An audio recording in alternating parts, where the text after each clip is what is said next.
যাত্রা মানে এক নতুন অনুভূতি। তবে এই ঈদযাত্রায় পাড়ি দিতে হয় দীর্ঘ সময়। তবে রাস্তায় কিছু কিছু ঘটনা হয়তো আনন্দদায়ক, আবার কিছু কিছু ঘটনা হৃদয় বিদারক।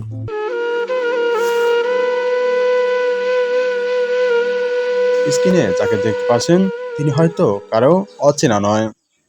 বরিশালের 22 বছরের সোহেল। তিনি ঢাকা থেকে বাড়ি যাওয়ার পথেই এক দুর্ঘটনার শিকার হন। ভিডিওতে দেখা যায় তিনি এক ট্রলার থেকে লঞ্চে ওঠার সময় এমন দুর্ঘটনা ঘটে। তবে চাইলে সেখান থেকে বাঁচতে পারতেন, কিন্তু সেখানে বসেছিলেন তার স্ত্রী।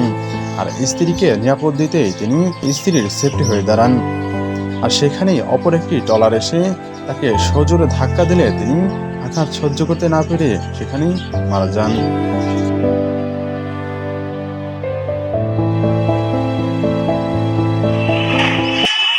কিছু কিছু ঘটনা হয়তো ক্যামেরায় ধরা না পড়লে বোঝাই যেত না আসলে মানুষ কতটা কষ্ট করে এই ঈদে পাড়ি যাচ্ছেন।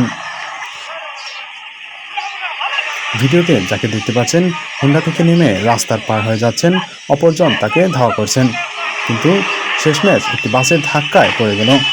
আসলে অনেকেই কমেন্টে বলছেন এরা নাকি বন্ধু, আবার অনেকেই ছোট ভাই এবং বড় ভাইয়ের ব্যাখ্যা দিচ্ছেন। তবে কেন একজন অপরজনকে ধাওয়া করছেন এ বিষয়ে জানা যায়, ছোট ভাই রাগারাগি করে আত্মহত্যার চেষ্টা করলে বড় ভাই বাঁচাতে যান। ঠিক সে মুহূর্তেই এমনই হৃদয় বিদারক ঘটনা ঘটে। ছোট ভাই বড় ভাইয়ের সাথে রাগারাগি হওয়ায় ছোট ভাই মরতে যান। সে সময় বড় ভাই বাঁচাতে এলে বড় ভাইয়ের উপর দিয়ে গাড়িতে চলে যায়।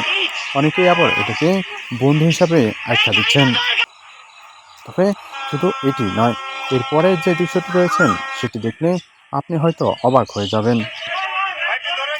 এই কোনো সিনেমা নয়, বাস্তব জীবনেরই ছোট্ট একটি মুহূর্ত মাত্র।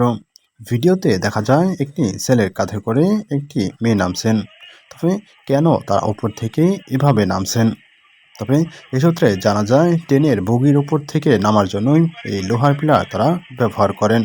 তবে অনেকেই এই ভিডিওটি দেখে কমেন্টে লিখছেন এরা গার্লফ্রেন্ড বয়ফ্রেন্ড, আবার অনেকেই লিখছেন এরা ভাই বোন।